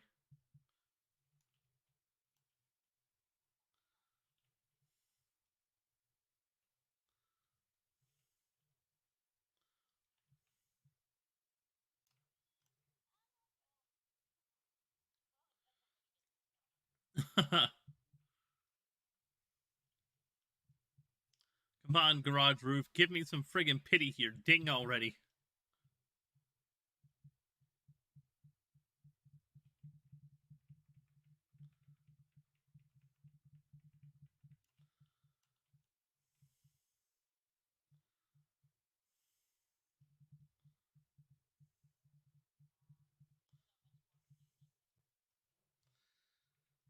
But yeah, I saw you playing that. I'm like, you know what? I ain't gonna touch Diablo. I've never played one, and it's a looter, and I am not good at those kind of looters. It hits all the wrong buttons for me.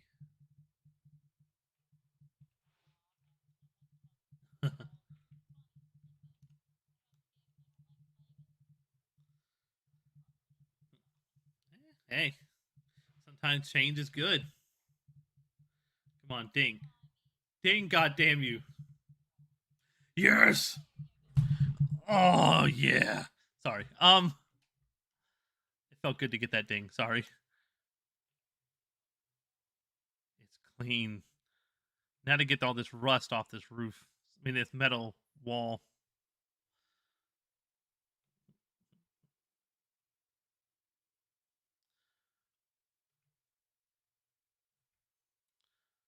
There is something so satisfying about getting that ding finally.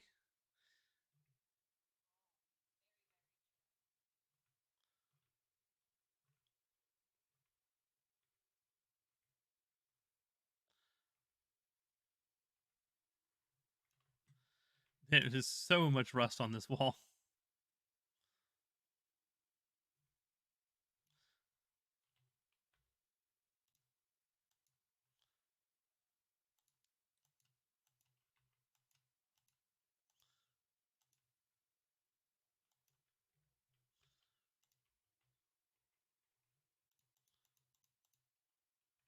That's cheating as hell, but I couldn't help myself.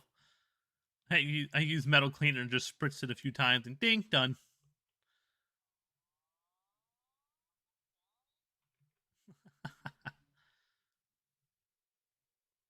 She's telling, don't you know?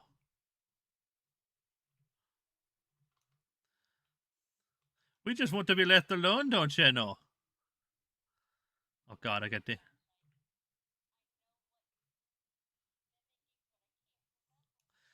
the Dairy King from Danny Phantom.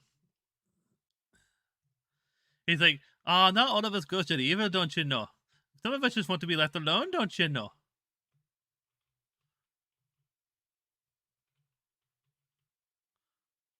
Oh God, I do the whole roof up here still. Okay.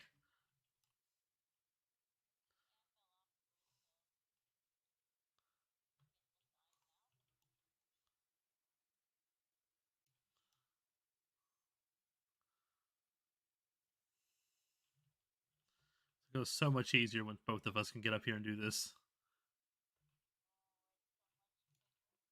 But the thing is, oh yeah, and the worst part is though, we haven't even reached the final 3 items yet. There's a lot of shit that was missed. Wait, did I really miss that whole wall? Oh, oops, sorry. How did I miss the whole side of the building?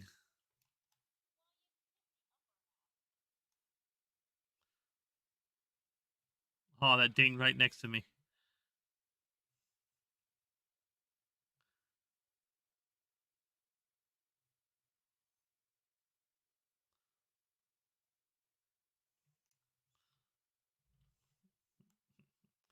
Wonder how much I can clean from just this one corner. Doing it the vacuum cleaner way, stand still and just turn it in a circle. Up and back. Forward and back. Come on now, get that circle done.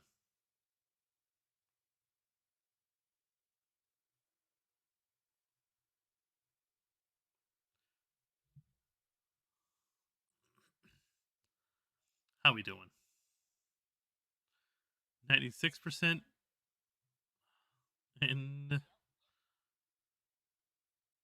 a lot of it's going to be the dirt on this roof. That is a huge amount of dirt.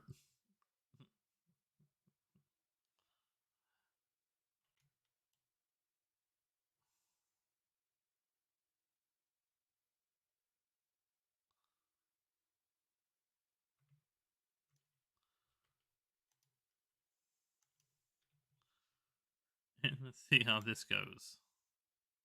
Oh, I haven't gotten the top of the fire escape yet. Shit. There's even more up there that needs to be cleaned. Damn it.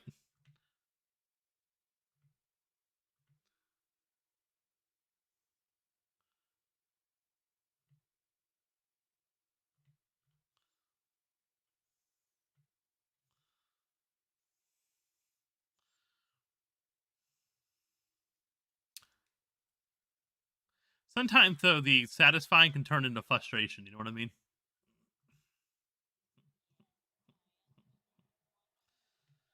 You're just sitting like, okay, I should be done now. Why aren't you done? Ding! There's nothing left up there. Ding! And it's like one tiny, yellow, insignificant little speck in a corner that you can barely see.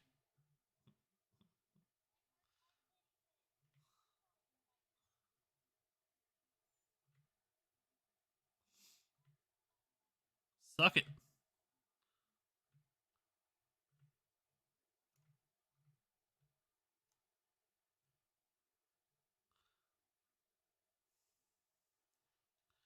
Oh, gosh.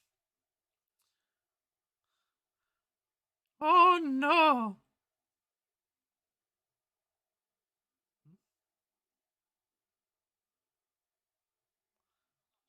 Ding. Ding. Yes! We're on the last 3.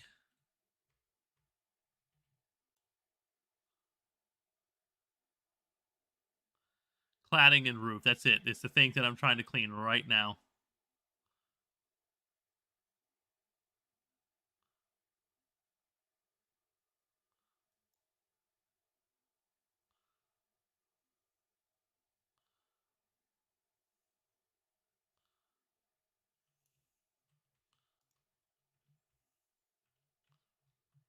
Woo! Holy crap! Sprint jumping in this game is amazing.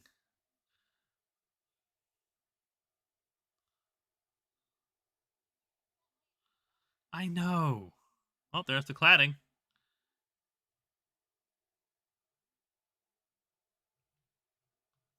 Yes! Oh! And then I get to watch it be cleaned as you clean the tower in the background. And then me getting the building and then getting the roof. You're now cleaning that one side and done. Oh! Now we can. Woo! Everyone, thank you for coming on out. It has been another session of random chatting with Kat as we do PowerWash Simulator. Once again, it's been fun, and we will see y'all later. Bye. That's not the button I'm looking for. That's the button I'm looking for. Hi button. Are you